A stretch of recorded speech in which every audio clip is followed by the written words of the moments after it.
All right, let's welcome to the Misfit Nation, Mike Duffy. He's a philanthropist and an author of 5 books on happiness, including the Happiness Book, A Positive Guide to Happiness, the Happiness Book for Men. That's important for me, of course. The Happiness Book for Kids, volumes 1 and 2. Having our kids happy and having them have a positive outlook on life is very important for all of us. Welcome to the show, Mike. You know, Rich, it is a true pleasure to be here. I look forward to giving your audience some actionable steps on how to be happier and to provide some good eternal wisdom, as well as the latest scientific research on how to live a happier life. Outstanding. So, Mike, as we're sitting here today, we know a lot of events are going on in the world. Tell us a little bit about you and then how you got into the work of happiness. Well, I have a few hats. So I am the founder of the Happiness Hall of Fame, which recognizes, celebrates, and encourages people and organizations that make other people happy, which is really the secret to happiness, is making others happy. I've been a financial advisor for 30 years, and I'm a public speaker. So I tour the country for corporations and nonprofits, and I do Zoom events. And my most popular talk right now is how to be happier during COVID. I'm sure that's a real good one right now. A lot of people got into those in their 4 walls and didn't know what to do with themselves for basically almost 18, 19 months now. It's a long period of time to be shut in and lose that social network that you had. Not mean the social network of your computers or phones, but actually talking to a human and saying hello and smelling things outside. Yes. How is that working? How are you achieving getting some gains with them to be happy? You know, here's the thing. You have to be a silver linings person in order to be a success in this world. So while everything that you stated is true, this has been a fantastic opportunity to live an examined life. You see, the unexamined life is not worth living. We must constantly take inventory on our strengths, our weaknesses, and how we can be better, how we can live our best life now. And I think that the best way to achieve that is through my happiness formula. It's very, very simple. If you can hear the sound of my voice, I want you to take out a pen and paper, or on the Yellow Notes app on your phone, write this down. It's very easy. P plus P equals H. Purpose plus progress equals happiness. So a dozen years ago, Rich, I sat down with this formula, and on the left side of the paper, I wrote down the many purposes of my life, because we all have multiple purposes. And on the left side, I wrote down, be the best husband to my wife, Shannon. Be the best father to my 2 kids. Be the best financial advisor to my clients. On the right side of the page, I wrote down action steps under progress. So every Saturday night was date night. I learned a long time ago, Rich, that it's much cheaper to hire a babysitter than it is a divorce attorney. Definitely. And my wife is my best friend. I told her, Shannon, if you ever leave me, I'm coming with you. Okay? I'm in it to win it, baby. So every Saturday night at 5:30, like magic for my wife, a babysitter showed up. She didn't have to book one. She didn't have to pay for one. And I had multiple babysitters in case one dropped out. So she knew for certain that she was going to be treated like the queen that she is. My parents both had 6th grade educations. They're Irish immigrants. And on the morning of my wedding, my father took his hands and went like this. He said, Mike, when you start your marriage or any love relationship, it's 2 people butting heads. But over time, you start to begin as one. Now, what does that mean, Mike? He said, what that means is when you grasp this concept of the law of reciprocity, which states that when you are kind to somebody, they as human beings want to reciprocate and be kind back to you. So every Saturday night, I would say to my wife, where do you want to go? What meal would you like to have? What movie would you like to see? I'm never mean to my wife, or I try not to be, because it's like being mean to myself. Why would I want to hit myself? Why would I want to be? It's stupid. So if you get that concept in any love relationship, understand that you have become as one and you want to elevate that person. It's perfect advice right there, and also keeps you happy at home. If you start messing up with the wife, that's a twofold incident. Like you're saying, you don't want to punch yourself. Once you make her mad, then you're mad. You're going to be mad all day too, because you're getting yelled at, or whatever things are taken away from you at that point. And so it's a double-edged sword when you do something along those lines. Yeah. And Rich, tell me a little bit about yourself. Are you married? Do you have any kids? I am married. We have one daughter. She's 25, married, and lives across town. Beautiful. Beautiful. And how do you like living in Tennessee? How's the food there? Oh, it's amazing. You can't find bad food here. I'm sure you can, but I haven't, because I'm pretty selective where I eat. I usually go for the dives first to see what the food process is in the area. And if that's good, I know the upper scale restaurants will be good as well. So I always do both. I always try to go low first and then go high, and always help the local economy that way. I love it. So in the hall, are you a country music fan? I am. So I have two country music stars in the hall. I have Dolly Parton. Very important. I love her. And she sent me a video. Every year at Stanford University, we have a big party, a big induction ceremony at the Stanford University Faculty Club. And she couldn't make it. So she sent me a fantastic minute video of her saying, people ask me all the time, Dolly, are you always happy? And she says, this isn't happiness, it's my Botox, right? She's an American treasure. Now, the reason why she's in the hall is not because she's written 1,000 songs like 9 to 5, Jolene, she wrote all those. It's because she took her scars and turned them into gold. And what I mean by that is her beloved father had the injustice of never having the opportunity to learn how to read. So she says, you know what? I'm not going to let anybody else suffer the injustice that my beloved daddy had. What I'm going to do is I'm going to start a charity. And so far, she's given out 500 million books to needy children around the globe so that they wouldn't have the disability of not being able to read, right? Yeah. So I started this. People say, how did you get into that? Why did you start this? We are flooded with bad info, flooded with bad news. How about somebody takes a spotlight and shines it on the people who are doing good things? Things like you're doing, Rich, with this wonderful podcast that you have. Thank you. Wisdom, right? And the other country star that I have in there is Rich Redmond, who's the drummer for the Jason Aldean Band. And what a great guy. He and I are friends, and he was out here this summer in the Bay Area, and I couldn't go backstage because nobody's allowed backstage. He says, I would have brought you backstage, but if you were to bring COVID backstage, then this multi-million-dollar tour comes to an end. So he came out before and he met us at our seats and stuff. But and I haven't been to Nashville yet, but he tells me that when I go there, and I will this upcoming year, he'll put me on his podcast and he'll show me his Nashville, and I can't wait.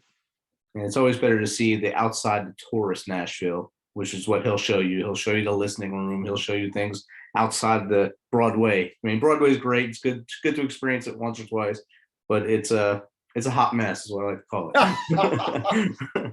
Well, that's kind of like then Bourbon Street in New Orleans, right? Exactly. There are other places to go, right? Yes, but except there's not as many character actors on Broadway, I guess, as Bourbon Street. Have you been to Jazz Fest yet in New Orleans? I have not. I've been down there for New Year's Eve week twice. So we'd go there and then leave on New Year's Eve and come back and celebrate with our daughter. Isn't New Orleans great? It's beautiful. There's places you don't want to be at night there, though. Yes, that's true. Yeah, and that's Well, everywhere. One of the things that I would encourage people to do is to go to Jazz Fest in New Orleans. Now, when I've told this to people over the years, they say, oh, either I don't like jazz or I like jazz. And I say, well, it's not really about jazz. Stage is going on at the same time.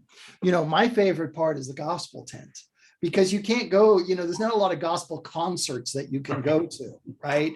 And you can't go to bars to hear gospel. But you can go to the Jazz Fest and you can go in and out of that tent and see some of the most beautiful music from the most talented singers that you've ever heard. And of course, the food of New Orleans is unparalleled. Oh yeah, you can't beat the food in New Orleans. If you leave New Orleans hungry, something's wrong with you. Something's very wrong with you. I mean, me and my wife, we go there. We usually walk we average about 26,000 steps a day when we go there. Because we just get our hotel and we just walk everywhere. We try food on every block pretty much. You got to get baguettes from everybody, beignets, from everybody to see who's is the best. And we try to stay away from the big one, go to little ones. And just like I do here with food, it's amazing to try to work off those 26,000 steps, I guess, to eat more food. Yeah, we took a food tour of New Orleans, and it was just amazing. And of course, you want to just crawl into bed after that. Yes. But whenever we took a walking tour of New Orleans, and that was fascinating to see Nicolas Cage's pyramid sarcophagus that he's going to have when he passes away. It's already there in the graveyard. It's such an amazing American city. It's a lot of great architecture there as well. Yes. And the thought behind building, you're already 16 feet below sea level when they built that place. And people still were able to build beautiful mansions, beautiful houses, beautiful. The whole city, the layout of the city is beautiful. Yeah. Yeah. It'll make you happy. So go to New Orleans. It should make you happy. Yes. So how can an average person increase their happiness? It's all about giving. At the end of the day, if you just think back on your life, think about all of the special presents you've given somebody versus the presents you've received. It's 1,000 years ago, St. Augustine said, it's in giving that we receive. And never a truer sentence was spoken. I have a homeless outreach, the Happiness Hall of Fame homeless outreach. And most days I go out and I see my friends on the street. Now, all of that happened as a result of associating with people that you admire. So I would have loved to have inducted Mother Teresa into the Happiness Hall of Fame, but when I started it, she had already passed. But what I did was I inducted her legacy, Mother Teresa's Missionaries of Charity. So I called up the nuns in San Francisco and I said, I would like to have you all out to Stanford University. And, I'm making a movie, you'll be in the movie, and we'd like to recognize you. It'll be a nice night out. And she says, well, everything we do has to be coordinated by India. They will have to approve this. So I'll call you back and see what they say. I said, great. 3 weeks later, I get a phone call saying, we would love to be inducted, but we are not allowed to be photographed. You see, our motto is all for the poor, not for our own glory. So if you'd like to give us the award, come up to our convent. So I said to my daughter, who at the time was 9, I said, Kendall, I want you to meet these amazing women who don't get to see their family but once a decade. They have no possessions. They take a vow of poverty. Their entire purpose in life is to help the poor. So she said, okay. And I got 24 cupcakes, the expensive kind. And we went up there and we walked in and I said to the Mother Superior, here's, really good cupcakes. I want you guys to have a great dessert this evening. And she said, oh, our friends on the street will love these cupcakes. And sometimes in your life, they will be a word or a phrase that changes your life for the better. In this case, the phrase, "our friends on the street," first entered my ears. That turned my world upside down for the better. I stopped seeing people on the street as down on their luck, and I started seeing them as friends. This was especially helpful during COVID, when you couldn't see your friends, when some of your friends were so paranoid they wouldn't see their own families. But my friends on the street never left. So the average person can increase their happiness by giving.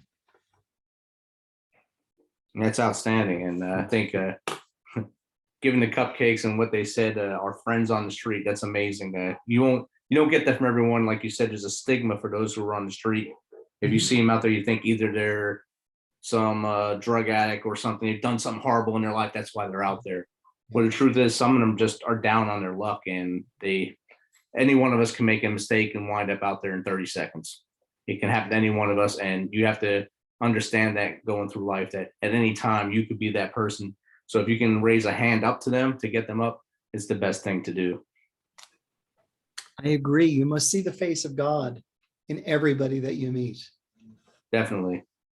So we know being happy also in the home is great, on the streets is great, but when you're at work, you got to have some kind of happiness at work, or you're not going to be a happy person.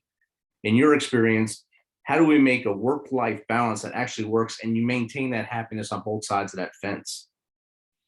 You know, a lot of time at work, we procrastinate. We know that we have a task to do, and actually outside of work as well.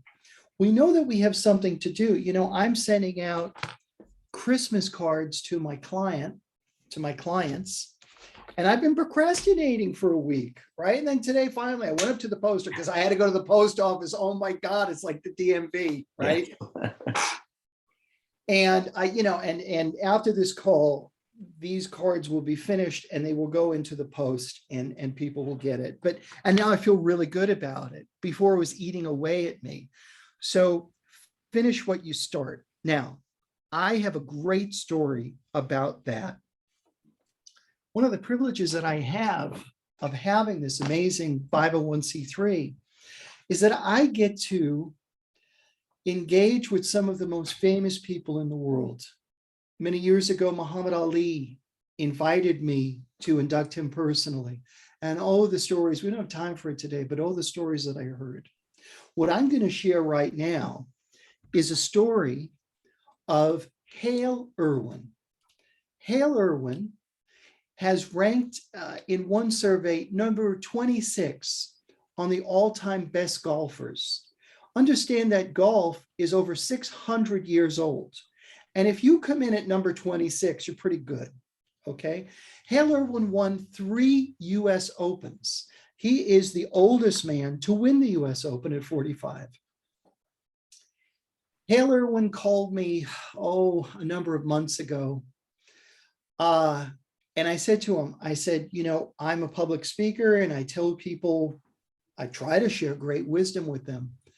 And one of the things that I want to get from you, Hale, is how on God's earth were you able to compose yourself and win 3 US Opens while all of the world was watching you? How can the average person get that kind of success? He said, Mike, when I won my first US Open in 1972, I was on the 17th hole. And it was then that I fully understood that if I can keep things together, I'm going to win this. My dream is actually within reach. This amazing dream that is open to everybody in the world, but only can be won by one person. And it was at that moment when I realized that I could achieve my dream, something terrible happened to me. I had a panic attack, but I didn't know what panic attacks were. It's 1972. I thought I was having a heart attack, and my heart started beating out of my chest. And he goes, I looked to the right of the fairway where there was tons of people. and I looked to the left of the fairway where there was even more people. I was trying to come up with a place where I could have my heart attack out of the view of the cameras. I couldn't believe that now, when the money was on the line, I was going to fold, and I was potentially even going to die.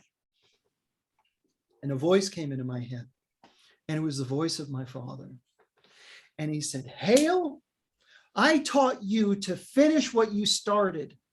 So you put your head down and you finish what you started.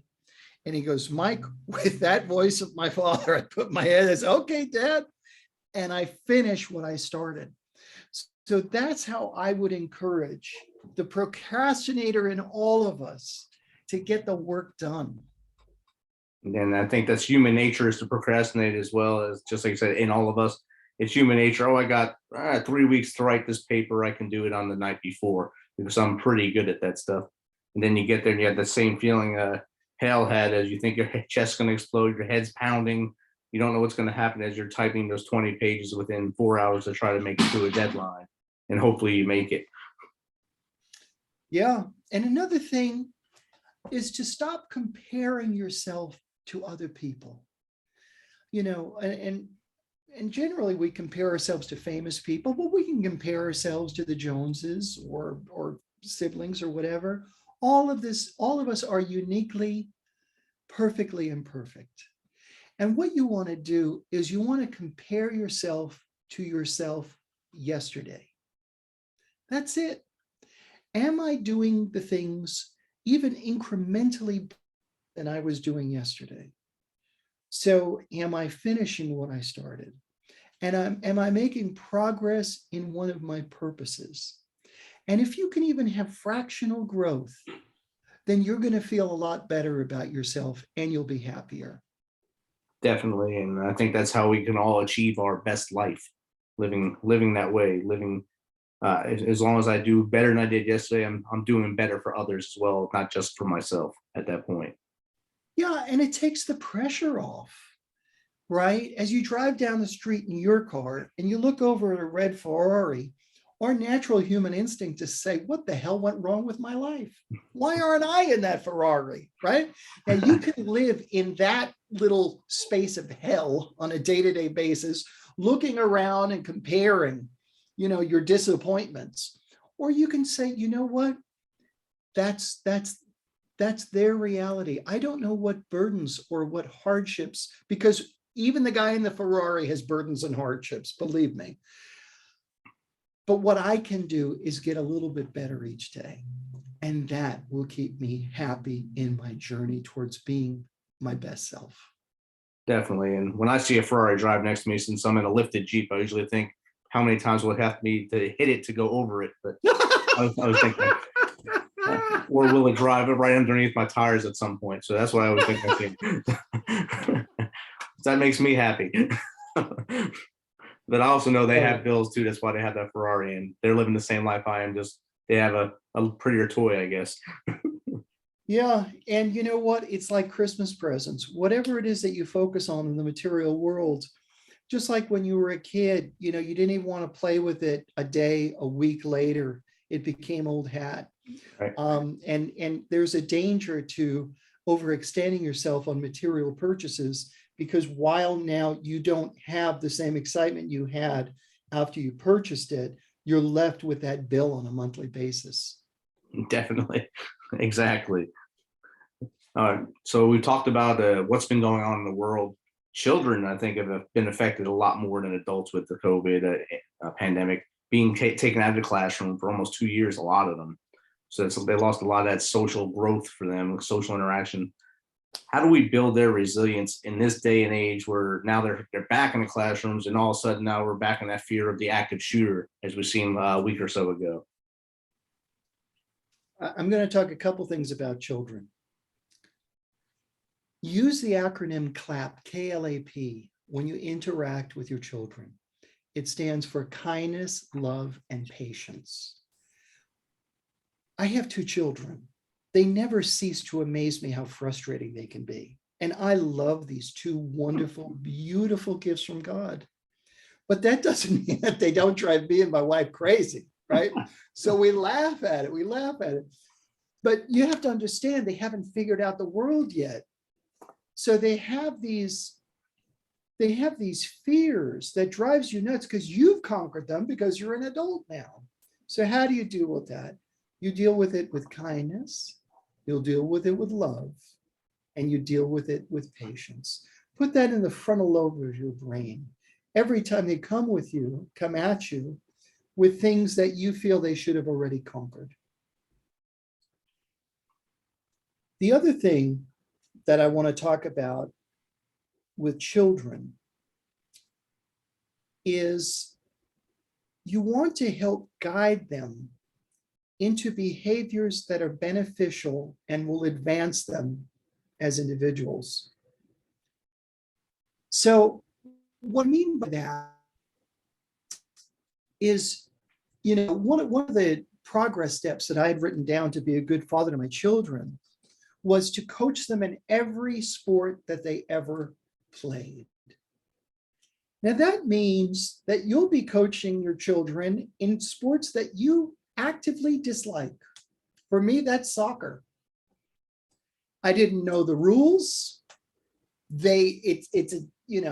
Yes, it's good for them to run around, but when you put them in positions like goalie and they walk away at a critical point in the game to pick a flower or pet a dog, as somebody who's trying to coach to a win, it can be very frustrating.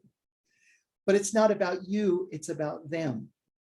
I had a very easy time coaching my son in football because football is my joy, right? If I were to probably choose anything other than what I'm doing right now, and something that I would do for free, is to coach football. I just adore the sport.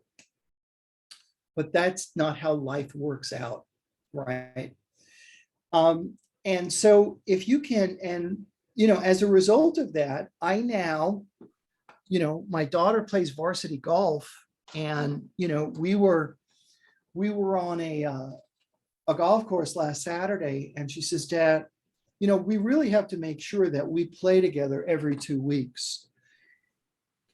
To hear that from your child who's 16, I just bought her a Mustang last week. She got her driver's license. She's driving around. Now here she's got this vehicle of freedom, and yet she wants to spend at least every 2 weeks golfing with me for several hours. I think that worked out well. I think it was a good investment. Yes. Yeah. Time and love towards her and showing that stuff really helped out.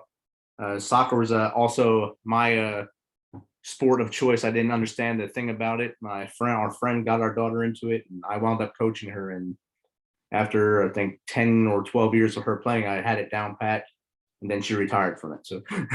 So we do enjoy soccer now. We go to USMNT games or USWMT games down when they come to Nashville or any what time we're close to them. So we enjoy that together. But Nice. I'm still a football nut, not always a football, just football. Who's your team? For football, it's the New York Football Giants. I am a fan of their dysfunctional cousins, the New York Jets. Yes. If you were to cut me open, I'm 99% scar tissue and 1% hope.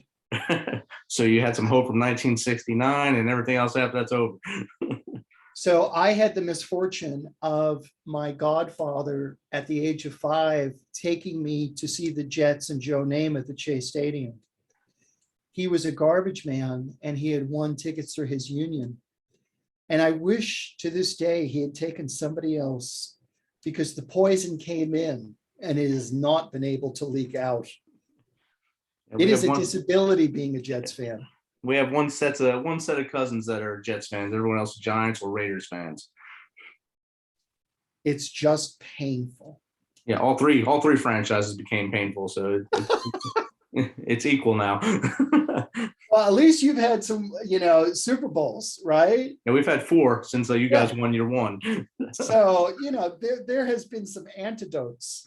Right. As an adult, you've had some high times. We had some joy in there and some happiness. Yes, I haven't cheered in that. So, Mike, thanks for taking some of your time to come on here. How does someone get in contact with you to have you speak for them, or to just give them some advice on how to be happy? Sure. So if you, I'll open up my inbox and I'll get an invite from, you know, it's crazy.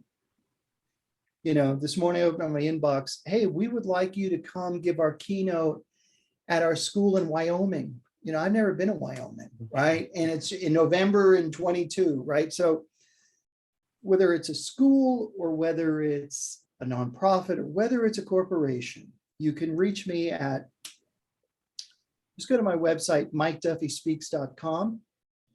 And if you'd like to watch some great wisdom from some of the inductees in the Happiness Hall of Fame, go to happinesshalloffame.com. Awesome. Thanks, Mike. Thanks for sharing that. Thanks for sharing some of your time today, along with all your tips and tricks to stay happy, and have a good day. Rich, it's been a true pleasure. Thank you so much. Awesome.